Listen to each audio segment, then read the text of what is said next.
Back to the matter, open and close. Welcome to the United Hotspot. My name is Webb, and we are back to what matters. We are back to the battle for top four, the most important thing for Manchester United, at least left this season. Well, the international break has given us a moment to reflect, to refresh, to relax a bit, honestly. And also, it has come with some bit of joy because we saw our boy Kobe Maino make his first full debut for England in a man of the match fashion. How good was that? I think we are going to get back into action with happiness, smiles, and excitement. I can only imagine how we shall feel seeing him for the first time at Old Trafford. Well, this game is going to be away at Brentford, but the next game will be at OT. Trust you me, it is going to be smiles, all smiles at OT. The people who will be there will really, really enjoy that one. But let's get back to look ahead because we've got a big elephant coming. It is Brentford, a team, first of all, managed by a manager who we are linked with. He's among the so many that have been linked with Ineos coming in to replace Eric Ten Hag. But what is surprising is that Thomas Frank has failed to win a single game in the Premier League in 6 games, lost five and drawn once. Now, this is the guy men are saying can come in and replace Eric Ten Hag. How disrespectful can these English media and guys be when they're trying to push an agenda? Anyhow, Thomas Frank, for me, very unlikely, but he's a decent manager. Don't get it twisted. He's a decent manager. Brentford, rather, right now is lying 15th on the pile. They are just 5 points of relegation. So they want to get off the scraps of relegation. And remember, they beat us at the same venue by 4 goals to nothing. 4 goals to nothing in the last time we visited last season. They were almost beating us at Old Trafford in the reverse fixture, the first leg of this season, only for super sub Scott McTominay to come and do what he does, Scotty things, Scottish savior.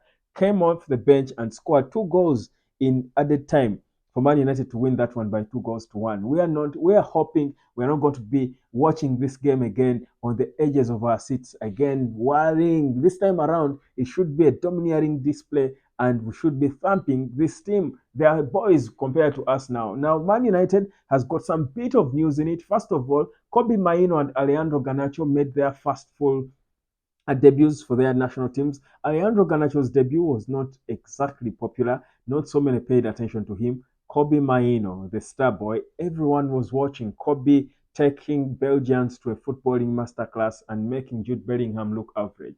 It was such an impressive game to watch as Kobe was the man of the match for England as they did draw that one 2-all. Now, I have said it here before that after that performance from Kobe, we are now going to see the best of him because he's going to free up. He's going to free up.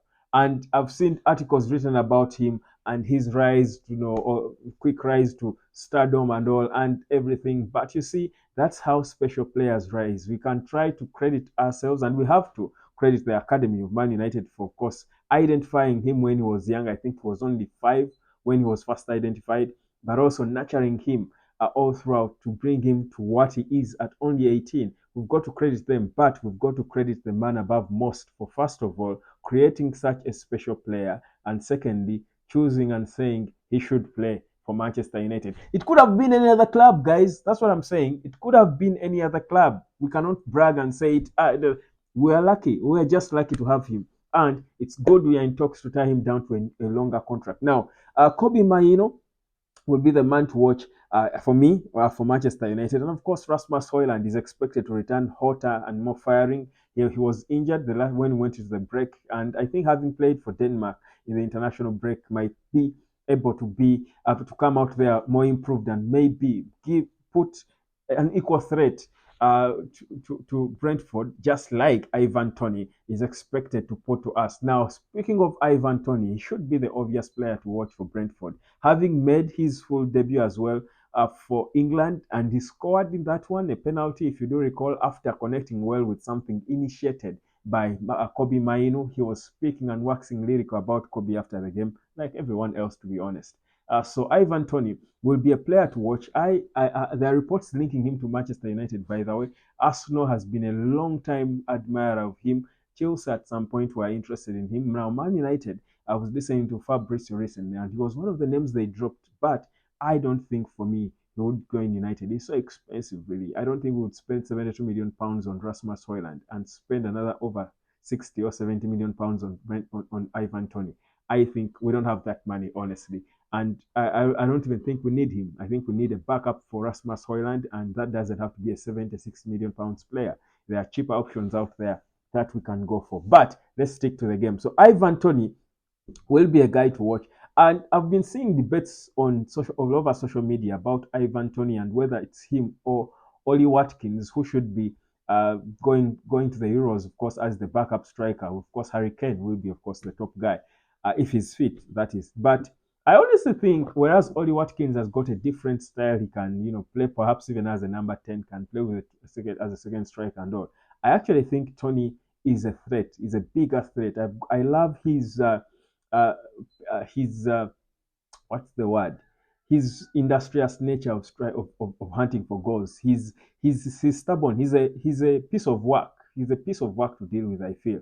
And I think for me, he has an edge over Ollie Watkins to go out there in the Euros. Of course, we have to see what happens between now and towards the Euros. Couple of months left. But I honestly think for me that Ivan Toney has got an edge over Ollie Watkins. But let's focus on him in that attack for Brentford. I think he's still hungry, having come back from that long ban. He's still hungry, and of course, against the big teams that you are linked with, you want to step up as a player and show what you're made of, what you can. But also his confidence, just like Kobe Maino's, will be hugely boosted by his performance in that friendly game against Belgium. So you're thinking he's quite a guy to watch. I think he's going to be a piece of work for our backline. Now, speaking of our backline, that's where I come to Lisandro Martinez. The expectation is that Licha could be there. I think before I think Eric Ten Hag should give an update on him in the pre-match press conference on Friday. He should be able to tell us about Licha, whether he will be there, because we got reports earlier on Intel that he left the Argentina camp early to go to Carrington and focus on training to try and make it in time for the Brentford game. So there is a possibility that Licha could be there, and he actually could play a part in that game. But even if he didn't start, he might start if he's there. But even if he didn't start, I think that's boost enough. Him just being there in the team, which I expect does happen. But you think about the players we have and who's going to deal with Ivan Toney. I remember they were almost beating us without him. But you think about those who we have in the back line, from Victor Lindelof, who many of you want to leave. Now remember, we don't have Harry Maguire. Most likely he won't be there. He's still a doubt. Then Johnny Evans was a doubt. He was expected to return for this game. I don't think even if he returned, he would be starting. So you probably think we are left only with Varane and Victor Lindelof. But also the little Willie Kambwala could be there as an option. But regardless, I think if we do have players ahead of the centre backs who can tame the movements of Ivan Toney and try to do the running and the donkey work. But also Lindelof himself is a work hardy. I think he can try and man mark a bit if he has to. I honestly think we can deal with Ivan Toney. I think it's more about the tactics and how Eric Ten Hag organizes the team. So I think there is a realistic chance that we can deal with him and keep him at bay, because I think it's going to be quite a piece of work for us for whichever backline we will start with. For the midfield with Kobe, I think he's going to be playing what I expect to see his best game in a long time in United jersey against Brentford, because I think his confidence is going to be even more. We saw how confident he was against Belgium. I think he's going to be even more after that. So I expect him to be even the man of the match in that game. That's my prediction already. Then I look at Hoyland, and I'm hoping Hoyland stepped up. I'm interested so much in seeing how Hoyland looks after that long injury. I want to see how he will look. He did not look so exciting against Liverpool, really, to be honest. But I liked that he was there, and having such a big player, it's always going to be a threat and keep defenses at bay. So I thought for me it was good enough that he was part of the team and started and played a significant part of the game. And now, looking at the race itself, the top four races, is it a realistic race for us to think about? Yes, I do think Man United can strongly compete and finish among the top four. The players now are psyched after the Liverpool game, and the top four race now for me is going down to not players and personality and skill. It's going down to the psyche. Now, here's how it is. We are sixth on the pile with 47 points. Tottenham has got 53.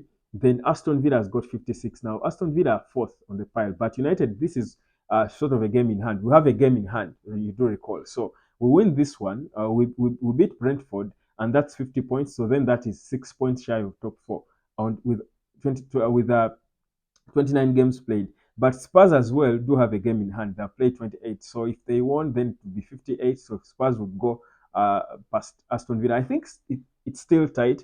And for me, I think the biggest confidence I have is the psyche we have after the Liverpool game and the character that the players showed, players from the bench, everyone in the game was switched on. Everyone, I think, was switched on against Liverpool. So for me, that's why I say I won't worry about the injuries. I won't think about the players who are not there. I don't care who is not there. I think if we build on the momentum we built against Liverpool, the psyche, the energy, the work rate, the spirit, if we build on that, trust you me, this race is doable. It's at least we can do our part and win most of our remaining games and leave it to the rest of the teams that we are competing, Aston Villa and Spurs, to either blow it for themselves or blow it because that's the only option that makes sense for Man United. So I honestly think for me, as we head back from the international break, focusing on that, I think there's a realistic chance that United can make it. Now, let's wait and see.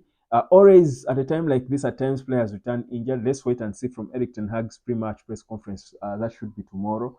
What players are fit, because it's possible that some players could have returned from the international break with injuries. Remember, Bruno Fernandes also left the Portugal camp early. It was said he was left to rest to prepare for the return of the Premier League. But it could have been anything else. We know I've told you about Harry Maguire, who left the England camp early.